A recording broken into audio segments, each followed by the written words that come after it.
Brought to you by ABSA, a member of Barclays, in association with Business Leadership South Africa.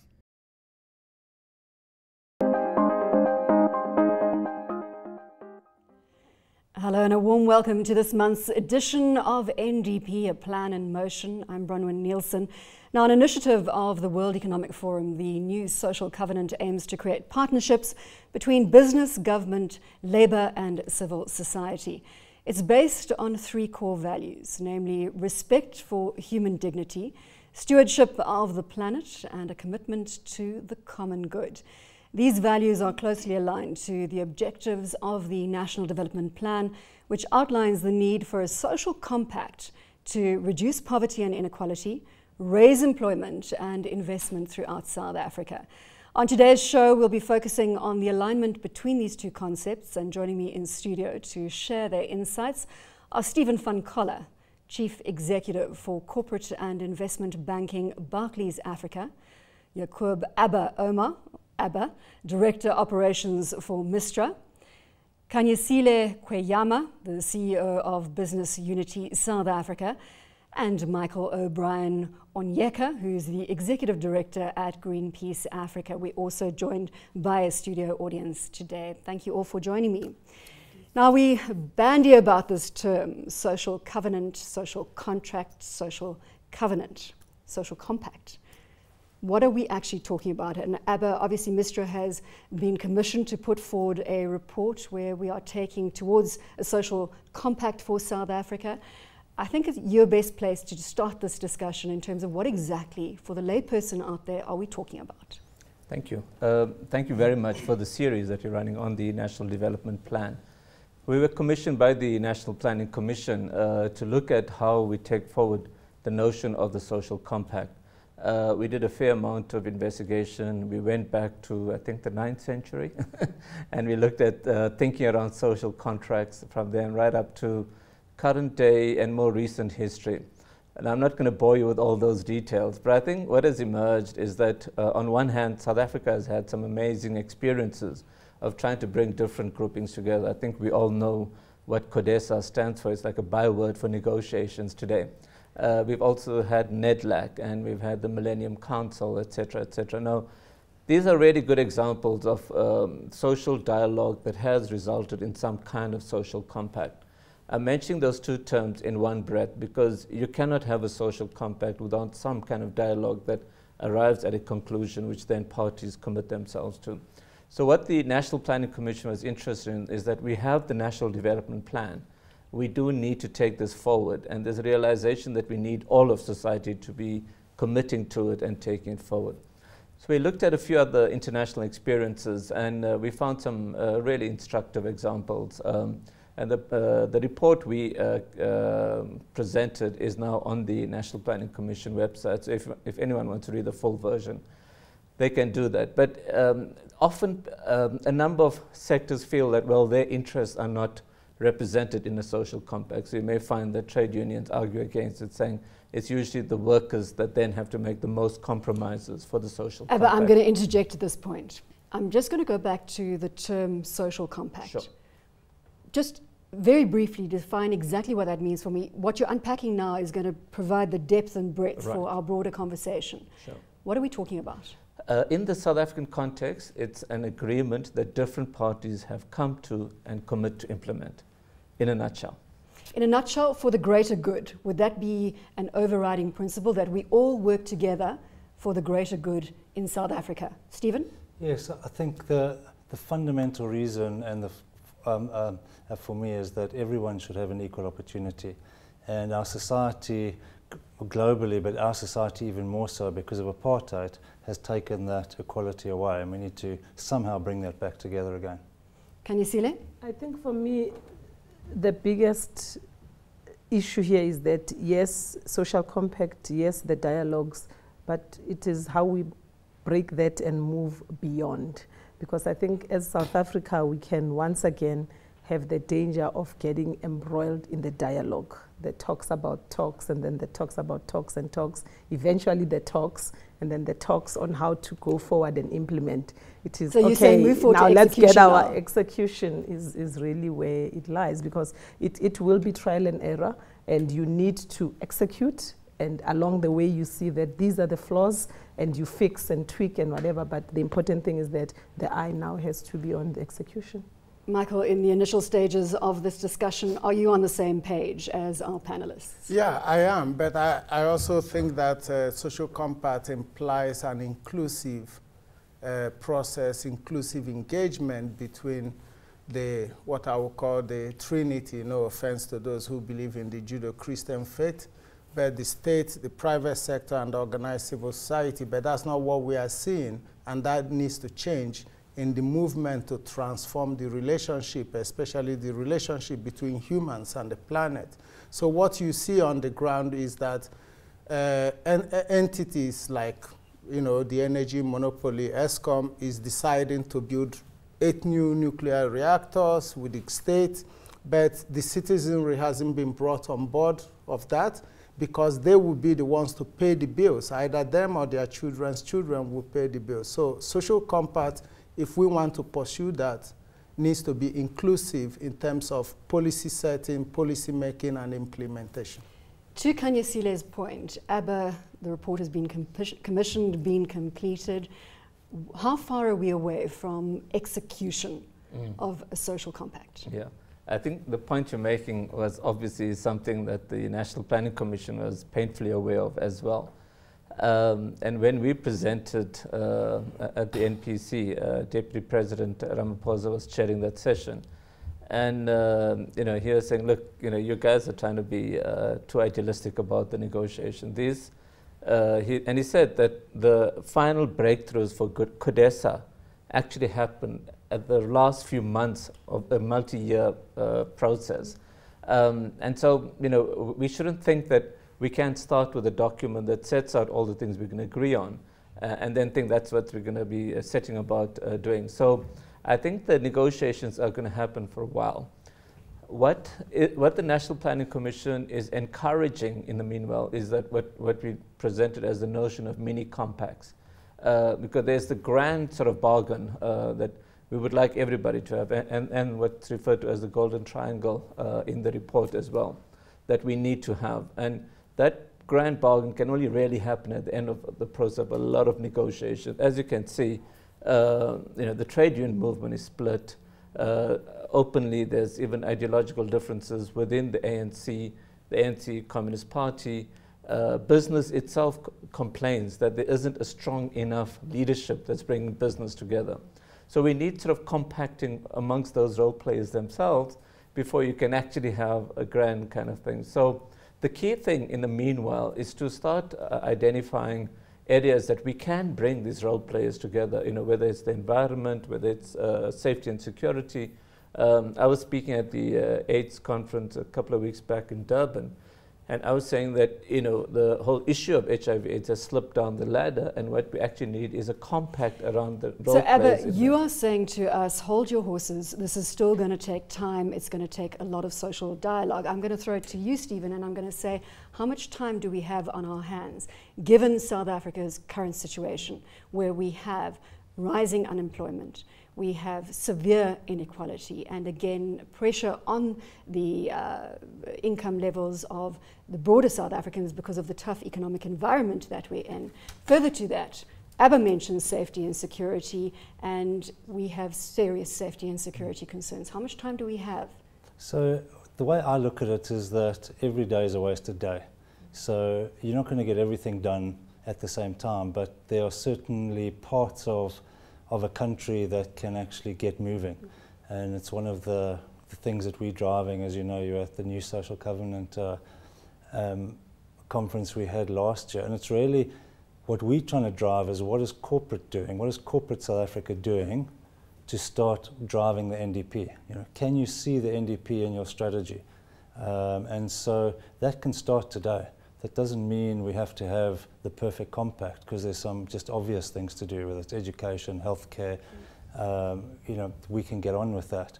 And so I think going back to these mini compacts, I think every corporate and every citizen who's privileged, and that's not a race thing, that's just privilege, because over time people become privileged if they get given extraordinary opportunity. What are you doing to solve it? And I go back to the WEF thing. I like to tell people that my first language is maths, not English. So if I can do the maths, I can do it. And they say 1% or 8% of the world owns 87 or odd percent of the wealth. So that means just of those privileged people, if you just help 9 people in your life, we'll solve the social inequality problem. That doesn't seem like a big hurdle. And so that's really what I'm trying to drive. So the relevance of the social compact within the broader national development plan, the vision that we're all celebrating as South Africans, whether you sit in business, government, civil society, or labour. We have the vision. You're saying, now let's move to execute, and if we need to do mini compacts to get there, then let's take those steps. Can you see that? I agree with Stephen, but also take it further to say we have some of these foundations in place. I mean, Abba in his introduction referred to NEDLEC, and that is a social compact. All the partners you talk about in a social compact are sitting around that table. You also have what is called a presidential working group that has, I think the only party that is missing from that is Labour. And Labour has to be engaged on what processes are taking place there. And they go from infrastructure to education and skills, to the agriculture sector, to inclusive growth, and to the labour markets and to the labour relations, which then get discussed at NEDLEC as well by all the parties together. Because for business, what is important is that you have to have that stability in place, whether it's from a peace and security element or whether it's from a regulatory element, to say that, you know, companies will say, if I'm investing today, I need to know that I'm going to get my returns and I'm going to be there in that place, and the laws would not have changed in 20 years because it's not a short-term investment. So get those mini compacts, as you call them, into motion and get them moving and come up with those projects that will make it work. Let's not talk infrastructure as a concept, but let us bend the dust so that we see that there is development. Michael brought us to a very important point earlier, and that was the role of civil society. And in your report, Abba, it basically says that civil society isn't engaged enough. And if they are engaged, then it's on an ad hoc basis. Can you elaborate on your thinking there? Well, I think, like I said earlier, the 3 parts of what you call the pyramid needs to be fully engaged. It shouldn't be ad hoc, shouldn't be an addenda or addendum to the main discussion. And secondly, I think we're having too many discussions. I mean, just do it. I mean, this thing has been floating around for quite a while.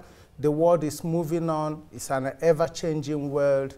And my anxiety with mini compacts is without an agreed broad framework, then you may end up having mini compacts that are going in different trajectories. So we need to immediately, sooner than later, agree the broad outline of the strategic direction in terms of development, in terms of social cohesion, in terms of alleviating poverty. We need to agree that. But and then you can have a fast track approach. Isn't that already the National Development Plan? Don't we have that broad vision, that agreement on what we need to achieve? The key question is, what is the status of the National Development Plan? If you ask the man on the street, what does the National Development Plan mean to him or her? Is it an act of parliament? Is it a presidential decree?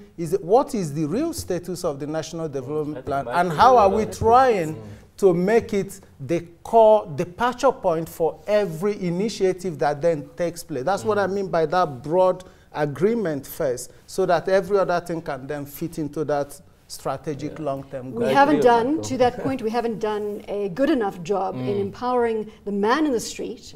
Or the woman. Or the woman in the street. Thank you for the correction there. In terms of what we're talking about on the National Development Plan. I agree with you. I think, I mean, the full version of the National Plan is about 1.5 kilos or 2 kilos thick. And it's long, and, and there's a whole lot of parts that are missing and so forth. And I think, it is a problem around the whole thing. And I keep saying that we needed to have distilled it to 10 points so that every cab driver, every taxi driver, every teacher knew every aspect of it and said, this is our vision 2030. I think people that visited Malaysia in the 1990s know how just about everybody knew their vision, where it's going, etc. So I think that's the first thing. The second thing is, it's an interesting point Michael's raising about what is its status. In 2009, I think we reached the point where there was agreement, 2014, we reached the point there was agreement on the National Development Plan. I think the ideological battles within the ANC, and they were busy fighting each other, the communists were disagreeing, and the trade unions were saying this, etc. In fact, that's when I discovered a word, clouder, and that's a collective noun for cats. And you're describing these cats and we're trying to herd them all together. And that's what it was like, to try and get them all agreeing, even if they're within a broad movement. But the reality is that more than 65% of the at least the parties in Parliament are committed to the National Development Plan. So there's one or two parties that are not agreeing to it. More and more, the Communist Party, with its critique, has come around and said, look, we agreed to implementing. A big part of the trade union movement is agreeing to it. So we need to keep pulling these things together. And it's going to be like the Freedom Charter. I think a lot of people described it well and said, look, it's a broad aspirational document. Sometimes we get lost in the details. We need to keep the overall vision in place. But don't you think, Abba, to Michael's point, that we need to engage with broader society and say exactly what you've said? It's very difficult to herd different parties going in different directions. Let's use the cat analogy. You can't herd cats. Then people will feel engaged in the process. Yes, we understand how difficult it is to get consensus, especially where there's mistrust. Now let's talk about this trust deficit, because it's something that we spoke about in Stellenbosch at the social covenant discussion.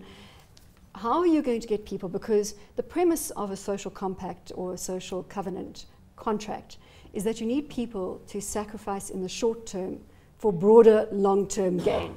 How do you get parties that are not necessarily trusting one another to sacrifice in the short term? It's a great question, and I think something, if we'd solved it, we'd probably be not sitting here. But for me, it's about having a look at what is it that you're trying to implement and get out?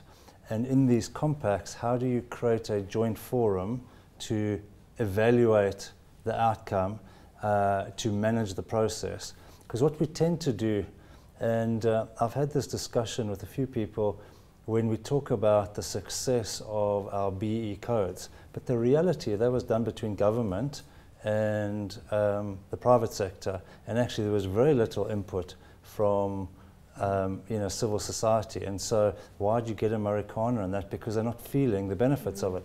And I think if we really want to get this to go forward, you need to create a process and an outcome that is jointly managed. So I've had some discussions where, why don't we use a company or a parastatal like an RDC, but because they've got all the skills and capacity, but you capacitate it with people from all three, parts of the organisation, of civil society, government, and corporate, and that outcome gets jointly appraised, and then you'll start getting trust because you've got everyone actually involved in it. At the moment, we tend not to do that. Right. So you're talking about leadership. Because if we use Abba's analogy of herding cats, you're going to have to go with very, very strong leadership to get everybody working in the same direction. Do we have the right leadership in place, and how can we better facilitate leadership? You know what I think, I don't know if we are deliberately avoiding this, but if we look at the forums or fora we are talking about, and I go back to NEDLEC without wanting to sound like a scratchy record, is that you have leadership of society represented at that forum, in the form of government, in the form of business, in the form of labor, and in the form of community. So the big question around leadership is, what does that leadership do beyond sitting around the table and discussing policies and documents? How is that leadership, given that when we are sitting around that table, we are assuming everybody there is mandated by the community or by the sector they come from, and that they need to go back constantly to check their mandate and get a re-mandate. So there is a critical one here in the community, in that we are saying the communities are being left behind, and they are not. So what is that sector of leadership doing to ensure that it brings the voice of the community into that forum and not go ahead and sign agreements that they are not agreed on? Linked to that is the trust. That at some stage we also need to execute on trust and say, I may not trust you with my left arm, but I need to move on with you. I need to take the chance that we deliver something together, so that maybe we can then increase the level of trust. But if we talk of trust as a concept and never move beyond operationalizing the trust, then we are once again continuing to be stuck. I agree with my colleague here, and I think we have a leadership deficit. There is no clear leadership nor direction. And the sad thing about it is that the world doesn't stand still. Development and progress in South Africa wouldn't stand still until all these convoluted discussions and negotiations happen. And that's where leadership plays a strong role. Give clear strategic direction and begin to put in place enabling policy environments that reassures people to come even to the table, those sitting on the fence, and reassures investors that we know exactly where we are going. And we make this look like it's going to the moon. It's not rocket science. I mean, many countries have national development plan. If you go to Rwanda and you say, I want to invest X amount of millions of dollars in the agriculture sector, they will give you their vision 2030 and say, study it, come back with a proposal. If it's not in the vision, we are not doing it, because we've already articulated where we are going with the agriculture sector. One question. I think given what... sorry, if I may finish. What we need urgently is clear leadership and direction from the executive. I believe strongly and passionately that this country requires a national development czar. No, but I want to ask, if we don't have that leadership, if we don't have that leadership, which I don't think we're going to get now, we're not going to get in 2017, maybe 2019 we may have a different leadership, but otherwise we've wasted 4 years. If we don't have that leadership, what are we going to do? And my sense is that the corporate sector, civil society needs to get its act together and say, we're moving ahead. The state must follow us. Exactly. Don't put too much of this on the state. Let's draw leadership from other arenas, is what you're saying, Abba. Stephen? I agree absolutely. I think there's a lot of good people want to do. I mean, my sort of general experience over time is 99% of people are actually good people. There's a small element of bad. The problem is we don't focus it in the right way, and we tend to decide what we want to give rather than what people want to get. And that goes back to the compacts. I actually think that big corporate South Africa can play an enormous enabling role just as the catalyst, because that really defines the haves, if I can put it that way. And then you can start having a dialogue with civil society. So, okay, we have, how would you like it to manifest itself? And try and create that compact, because I think that's sort of 90% of the battle won. But we tend not to do that because of this mistrust. The other thing about trust and leadership, I could quickly add as well, one good example that we like citing is, I think we often hold up South Korea as a really amazing example and blah, blah, blah. The president of South Korea at the time, when it was really a poverty-stricken country, got all the captains of industry together for a week and threw them in jail and said, you will come out with a plan. And if you don't, I'm not letting you guys out. Well, there we go. So that's another way of doing it. That builds trust very quickly. Into lockdown, a permanent war room until they come out the other side, with limited food and water to force the discussion quickly. With our liberties, we will interdict the president from throwing all of us in jail. Yes, that's what we have to do. That's the freedoms of rights we have. We're taking a short commercial break at this stage. More on the new social covenant as it relates to the National Development Plan when we come back. And of course, we'll be hearing from our audience. Stay tuned to CNBC Africa.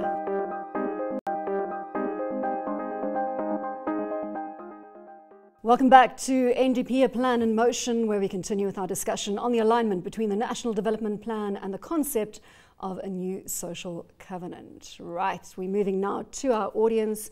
Please, could you put forward your question to our esteemed panel? Hi, I'm Renee from Friends for Better Education. Michael, I agree with you 100% about the three legs to it.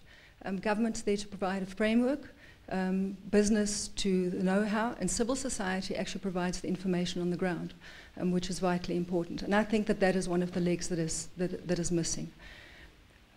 I'm probably not going to be very popular in what I'm saying right now, but I think that corporate is adding to some of the problems that we encounter, because money doesn't change the problem, and that's unfortunately what corporates are doing at the moment. They're just throwing money at it and not listening what's really required.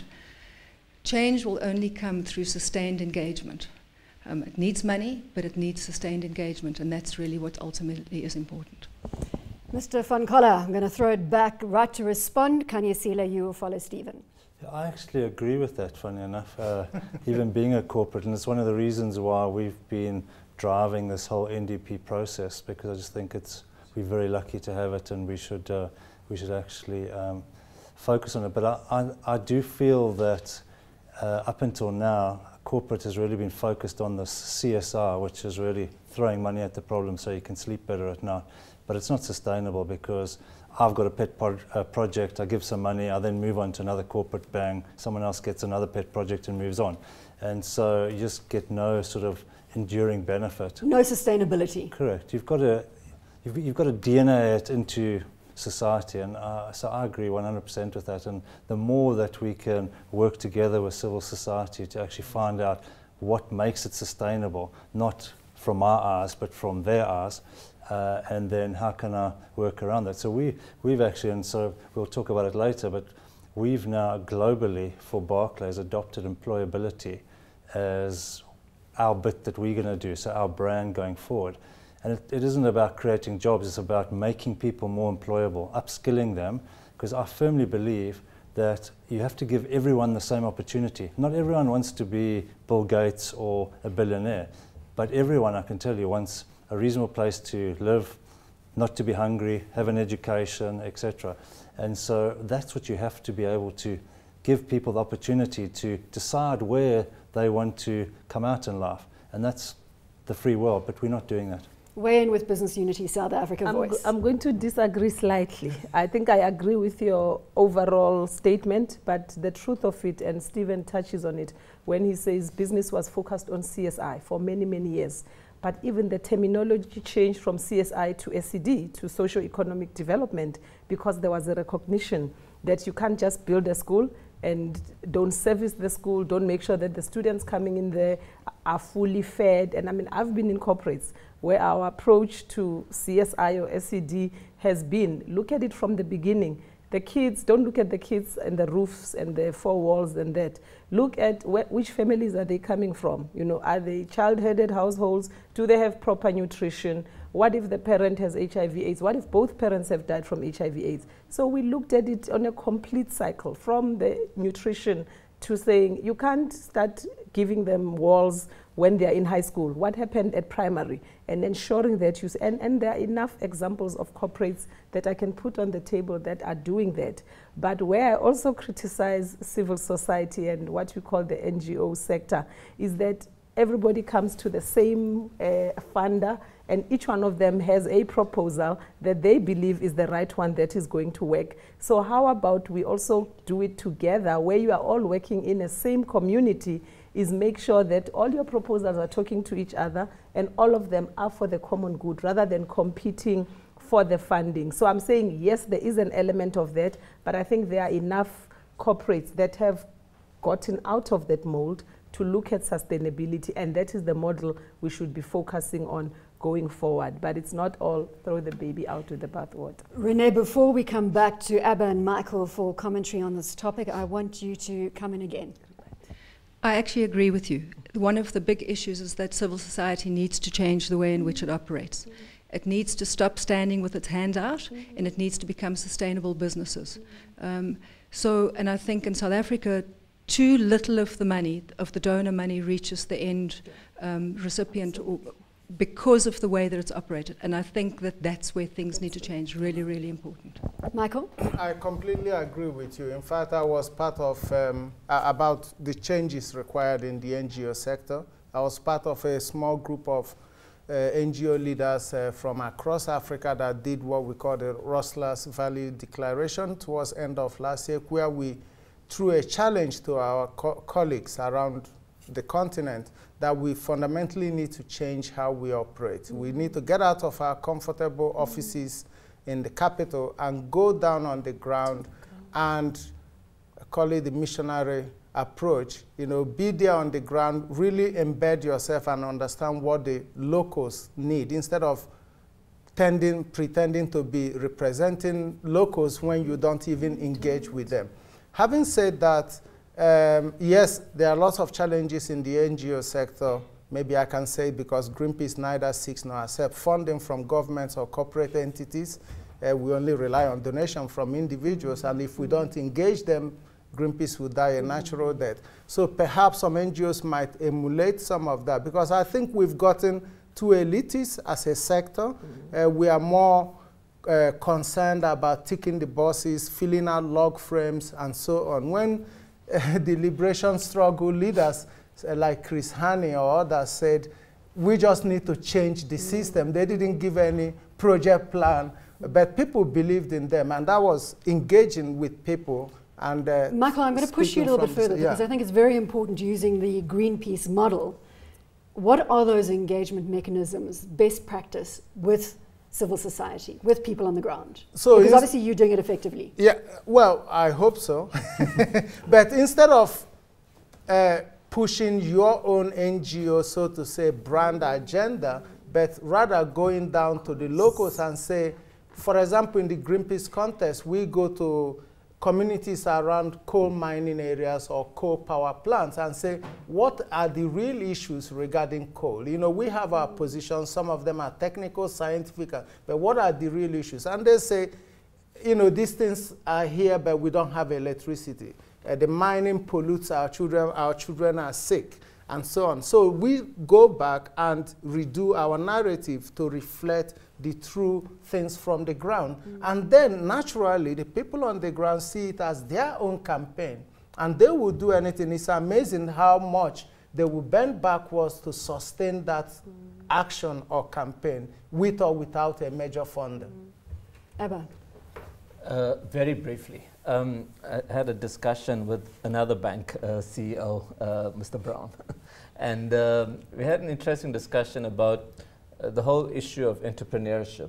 And we're saying at one level, corporates, because of the way, especially, well, not just South Africa, but especially South Africa, because of the way we're concentrated into large conglomerates, etc., we can often kill off enterprise.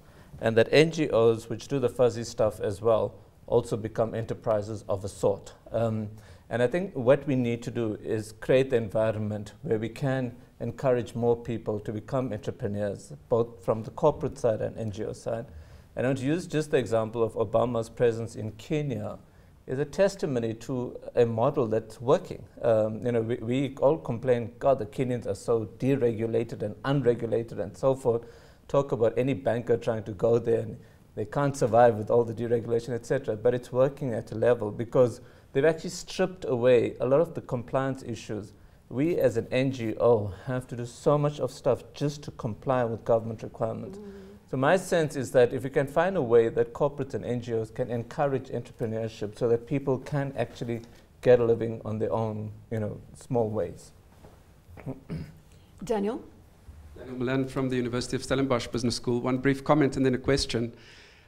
I think the idea of multiplicity of covenants or contracts is incredibly important because that helps us to understand that neither the NDP nor the new social covenant is one single project that will either succeed or fail. There will be successes and failures, and this opens the door specifically, I think, for corporates to move away from sort of the guilt money complex that Stephen mentioned, where you say we're just going to give money to make us feel better, to actually engaging on a strategic level to say what can we do as a company to make a contribution. That will be different for financial services or telecoms or other companies where they can engage with other stakeholders to do something. That will also be good for their business, and ultimately that's where the strategic part comes in. However, and this is where I get to the question, when we had the event at Stellenbosch University last year, former Finance Minister Trevor Manuel said that things must get messy.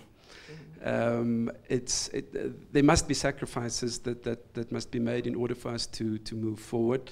The famous philosopher John Rawls, when he wrote about social contract here, said that the problem is that when we negotiate, we each prefer a larger to a lesser share. So my question to the panel is, do they think that either corporate or the other stakeholders will be able to make those sacrifices, will be able to do the difficult things in order for us to have a long-term vision that we can share? Get messy, in other words. It's a very difficult thing. I was just reading the other day around what happened in the farming sector when they've put in those minimum wages. Farmers have just employed less people. Now, clearly, that's not the outcome that was required. And so, I mean, I do agree there's going to have to be some fundamental change, but it has to be done in a way that you get the right outcome, because that's clearly the wrong outcome. So you just, sustainability is the right outcome. Absolutely. And so it comes back to the trust thing. We've talked about wealth tax and higher taxes and things like that, but as long as the mistrust remains that there's extra tax is going to go into a black hole, you're going to get just huge resistance. But if you could put it into something that this bit of wealth tax, for example, was focused on education, crime, healthcare, housing, and there was an absolute report that came out, and there was, it was clear, and you had civil society and, corporate and, government all involved in it, and it was totally transparent, you suddenly get a totally different view, because as I said earlier, most people want a better outcome. Most people want to create a future for their children. And, but if you can't see it because it's disappearing into a black hole, you get the wrong outcome. I agree with Stephen, and I think a good example of getting dirty is around the wage inequality.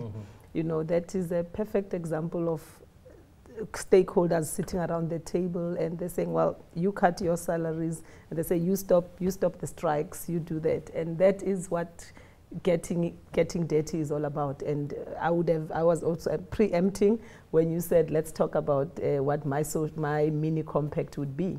And I think that is one of the examples where if we can close each other, throw each other in jail, and reach... we would like to stay out of jail. Throw each other in jail. Could we keep jail out of this equation? And just messy, yes, but no jail. Pound each other on that until we make the progress, because it will unblock so many things. It will unblock investment, it will unblock, the certainty will be in place, and we can do that as a project and see that we make progress. So don't ask me my mini compact, I'm already told. No, you're not getting out of it that easy. Can you see, now you've got to do another one. You see, you put yourself under pressure. Add to that? Sorry, yes, of course you can. One quick one. You're right about the need for compromise. And I think that's where, although we've got NEDLAC, that's where a big part of the problem has been, that people have been coming there with mandated positions, and they go for maximalists, and then they refuse to compromise. And then when they do compromise, then they don't want to communicate that to the communities and so forth. So all the ones that have worked, whether you look at Singapore, Sweden, South Korea, Australia, etc., they had to compromise, especially when you looked at wages and income. They had to compromise over a long term, not just a quick kind of fix. My worry is that it's almost like we're going to wait until the very last minute when things are just about to collapse and we're going to suddenly get ourselves together. I hope we don't reach that point. Before we go back to audience, Michael? Well, I just want to remind us that when you talk about social compact, we are looking at two end products, roughly speaking. There is the business structure and growth dynamics, on one side, and there is the human development dynamics that we are looking at. How do we get to those 2 points? And it's not something that will come about overnight, but what are the tentative steps we can begin to take for inclusion, for cohesion, for nascent growth in unsupported, hitherto unsupported sectors? I think those are the key things. It could be reactivating, rejuvenating BEE. I don't subscribe to BEE in total as it is right now, but perhaps using that platform again to talk about economic inclusion in a broad sense of the word, not just for a few elite or lackeys who have access to corridors of power. I think those are things, and if you tease that out in that way, you realize that there are aspects of this social contract that we can fast track immediately. And I agree with what he was saying, that we need to start this discussion or this engagement moving forward with the recognition that it's not a win-win for everybody. Some people will lose, and you just have to get used to it. I bet it's the responsibility of the collective, these three pillars, to work together to support those who may be out of the loop because of the changes that will be required. But it's not like let's smoosh everybody, let's make everybody happy, because some people will be losers and some people will be winners, but we need to support the losers, whoever they might be. Michael, I like it that you're getting messy on the desk now. I'd like to set the tone for the rest of our conversation. Hi, I'm Sazini Mochapelu from Barclays. I think an important discussion to add to this one, and I ask the panel around this, with a widening gap in social inequality and the opportunities that exist in the different markets, I think technology is a key part and a key player in all of this. How does the civil society especially start looking at engaging innovative ways of bridging the divide, perhaps in education or medicine, private sector also coming in to play a critical role, education, the government as well, coming in to make sure that they have their say. The three private-public partnerships all rallying behind innovative solutions and looking at technology to provide access and create opportunities for people who are at the base of the pyramid, and trying to shorten that gap between the rich and the poor is an important element. I would like to understand from the panel what their thoughts are around that and what each sector is doing around it. I'm not going to answer the question. You all look at me. Stephen. The only thing I can add, I can tell you in the finance world, but the beauty of what's going on. I mean, when I look at it and I have a look at this huge wealth gap, you can say capitalism was a massive failure, and I think it was. It's created a lot of wealth, but it's just not made a difference to too many people. But the fact that it's driving this digital economy, maybe capitalism is going to come back and be a success. But you can suddenly see that there's real solutions to some of these problems. I mean, if you think about just South Africa, our education problem now, it looks like a massive problem until you see what the MEC of Gauteng's done and just given 7,000 grade 12 kids tablets with all their books on it. Bang, done. So I think Sazini is exactly right, and I would really encourage, whether it's NGOs, whether it's the government, to actually almost somehow provide incentive for digital change. And it is difficult, and there are some very interesting things, but if you have a look at just in the finance sector, for me, the two big things the finance sector can do, one is financial inclusion, and two is obviously education. We've got masses of educational material we use for our own staff. Why don't you just, we've already started doing this, but why don't you just give it away, give people access to it, because it's there, it just sits there, it's a sort of dead asset.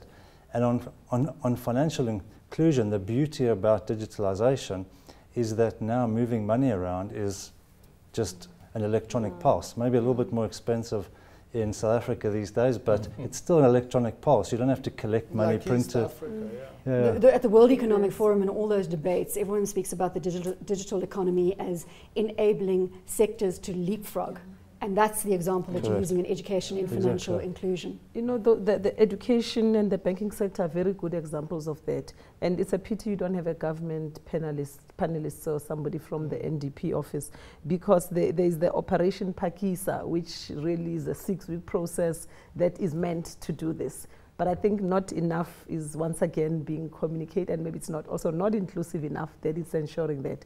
And when I think of the health sector as an example, is that is just one big hole that is just not functioning. So Operation Pakista says Operation Hurry Up. Pakista, hurry up. Hurry up, exactly. Yeah. That's what we're wanting to do here. Exactly, we want to hurry up and get things done. And the health sector, there is, you can't talk to people who are hungry and sick. It doesn't matter how much innovation you come with and how much you say you are able to do this, but when they're hungry and sick, and those two need to be fixed so that people can then see that, oh, at least I can get out of that bed, and there's hope for HIV and AIDS, there's hope for for not being in a hospital for 12 hours in a day. I saw an old lady the other day who said she had been in hospital from 5 a.m. till 5 p.m. And you say, but surely something has to be done to fix that. one of the things I would like to add is for us to, and for the viewers or people in government or all the stakeholders to recognize the urgency that surrounds this. Because if you look at the demography across the continent, 600 million new babies, for example, is expected to be born in this continent between now and 2030. That is 15 years. Nigeria, my country, would account for almost half. That is the population of the United States today. Will be dumped into Nigeria in the next 15 years. We neither have the maternal health care, nor pediatric health care, or educational facilities to cater for this huge leap in demography of young people. And if we don't take it from that urgent perspective, we'll keep on having this convoluted discussion and planning when we should actually be hitting the ground running and start making at least even nascent changes on the ground to prepare us for tomorrow. Time is running out. Time is not on our side. Pakista. Sir. Hi, my name is Kunle, and I'm from Rivers Foundation. I happen to be a Nigerian as well. Oh. I think for me, what I'd like the panel to touch on is more in terms of how do you benchmark these efforts. Let's assume the golden triangle or whatever. You get that synergy going, and you get all these policies and projects going. I mean, how do you benchmark to say, okay, maybe in 5 years, are we doing the right thing? Do we need to change direction? I mean, because, we've been talking about how all these 3 units need to come together, but at what point, benchmarking basically. So measuring and monitoring, which is a point that you brought up earlier in the conversation, Stephen. Abba, I think your document covers elements on measuring and monitoring. Yeah, I think, let's start with what government is doing and then what the rest of us can do. And also I think, although I'm not from the National Planning Commission, but their apologies, because I think, the term of the NPC has ended and they're about to appoint a new one, so they found me as a replacement. I'm here. We're very happy with that, by the way. Thank you. Thanks. What government is doing is each of the once the National Development Plan was completed, that became the basis of the ANC's electoral platform, etc. And then each department looked at it. So Cabinet adopted what they call a medium-term strategic framework for 5 years. Now, if you've ever been in any government department, you learn all kinds of acronyms. So MTSF, and that speaks to the MTEF, and that's the budgeting process, etc., etc. So each department and then each provincial government is busy looking at implementation within its sector. And I think they're doing a reasonably good job. But a couple of problems with that. You haven't even heard of the MTSF, I bet. So you haven't even heard of the department's 5-year plan. Medium-term strategic framework. There we go. I read your document. But no one knows about these things. And then, and then it's government departments themselves that say, look, we need to find social partners to help us implement, etc., etc., etc.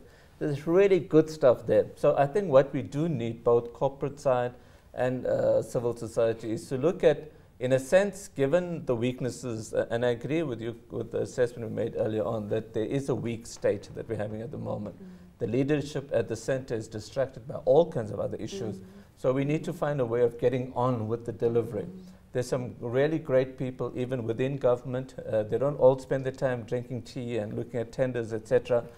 They really try to deliver. And I think we need to be reaching out to them beyond the kind of political shenanigans and leadership and so forth. Look at the departments that impact on your sector, see what's happening, and then they do set under the Department of Planning and Monitoring and Evaluation benchmarks and milestones and so forth. So I would say let's look at that and let's see how society can help generally implement that. Renee, coming back to you. There was the Slum Summit in Dubai last year. Now, 1 billion people in the world right now live in slums. By 2030, 1 in every 3 people will be living in a slum. So I think some of us here are in trouble. But it creates incredible opportunities because and we need to change the way that we're thinking, because government can't provide all of the infrastructure that's required. It's impossible because of population growth and those things. So to meet those needs, the 3 parties have to come together, and we need to change the way that we think drastically. and a quick point on what Stephen made as far as education is concerned. To get that material out to the people is actually not that difficult.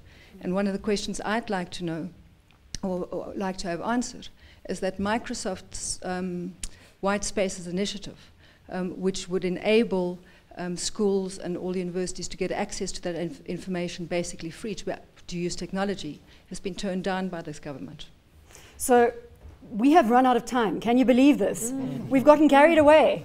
3 minutes. Renee, I want to answer your question, but I also need to task this team with some very definitive objectives before we leave our studio. And I am saying that you each need to choose a mini compact as set out, and we've all said we need a number of mini compacts or contracts to get things kick-started. You are each going to choose to be the head of whatever you deem appropriate in your mini contract. You're going to tell me 2 executions that you will put into action. Mr. Van Coller, I'm coming to you first. That's fine. We're very focused on employability, and that's really about just upskilling so we can get GDP growth going. So we're very much focused on open. So we'll use our own material and actually use our platforms for other people to come onto and make sure that that gets out to everyone.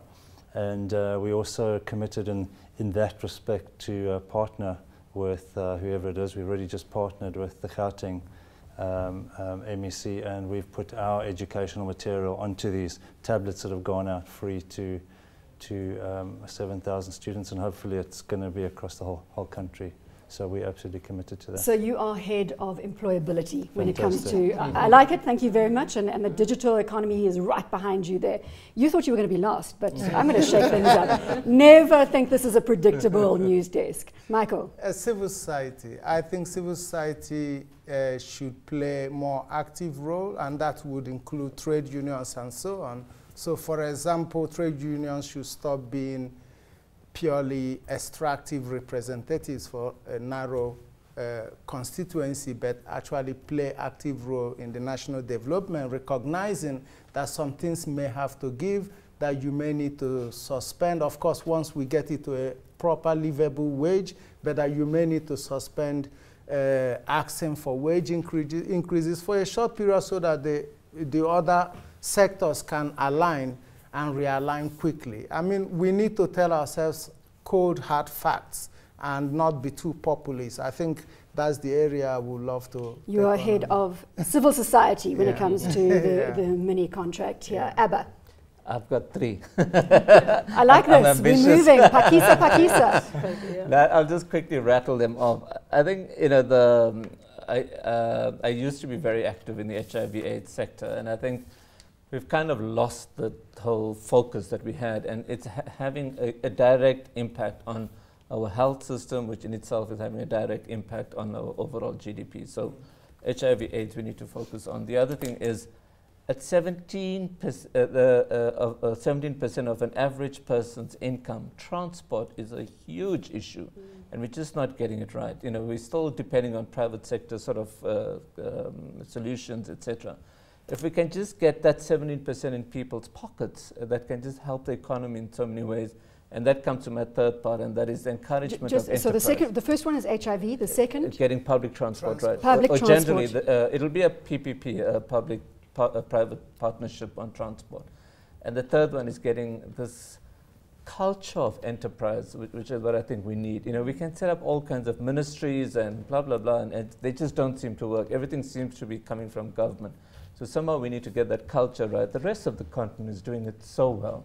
We need to get people to realize, look, we need to go out there, open things, even if it's a little shop outside of our house or on the pavement, in the subway, wherever. And we need then local government to be more positive towards those initiatives, to encourage more informal trading going on, informal businesses. Thank you. Right, so Abba, HIV, public transport and culture of enterprise. You're not going to be sleeping, sir. I'll join him on the You're joining. I like this. Now we're seeing collaboration. That's exactly what we should be moving towards. Can you see that? I also have 2 or 3. And the one is on agriculture, because I mean, I'm also hearing statistics that we are going to run out of food. I don't know in how many years. And that just doesn't make sense to me when we have a country that has so much rural space. We've got one of among the richest vegetation and soil, and people can be planting so that they can eat.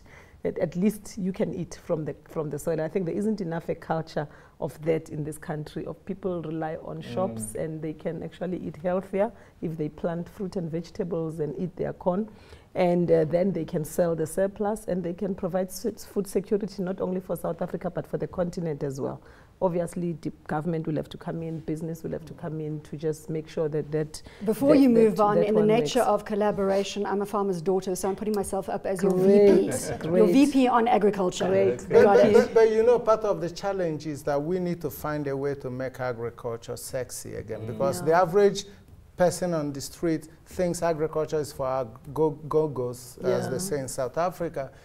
We looked at it because Greenpeace works on ecological farming and supporting smallholder farmers. We looked across the continent and we were shocked to find that only 3% of all tertiary students registered across African universities or higher education, only 3% are studying agriculture or agricultural related subjects. If you look at CSIR or foundations funding that goes into the society, you find that most of, I'm sure, Barclays and all major donors, how many, what's the proportion of funding that goes for agricultural things? So I think that's the root cause of that. We need to find a way. Do you want to vie for my position as VP I would support. Are you going to be ED? I'm VP, you're ED, you're heading up lots agriculture. of research, so he can join the team, but you need to go and make it sexy. I'm going to go make it. You are in this space, you understand. I'm not going to unpack that mandate right now. Because this is the space, this is the medium. Let's move on to your next two compacts, because you're not going to be sleeping either. What is your next one? The next one is around the labor stability that I spoke about. You know, that somehow we need to reach an agreement on the haves-nots, not perceiving that the haves just continue to get richer and richer, and just some sacrifices on that part and some sacrifices on the workers' part to ensure that we do have the stability that attracts investment, that makes sure that everything grows for everyone. And my last one is on execution. So I'm also going to be responsible for ensuring that all these people who have made the promises keep it simple, make sure they have tangible projects, and they make it and they implement. So I'm going to pass on this document, that's what I've been writing down, to you to ensure execution. There goes our monitoring and measuring. Yeah. And with that, we've come to the end of this month's edition of the NDP, A Plan in Motion. Thank you so much to my guest, Stephen Funko, Chief Executive for Corporate and Investment Banking, Barclays Africa, Yaqub Abba Omar, who's Director Operations for Mistra, Kanyesile Kweyama, CEO of Business Unity South Africa, and Michael O'Brien Onyeko, who's Executive Director at Greenpeace Africa. A big thank you to our studio audience for your interactivity today. Until next time, it's goodbye. Well done, well done. Thank you. Wonderful. Brought to you by ABSA, a member of Barclays, in association with Business Leadership South Africa.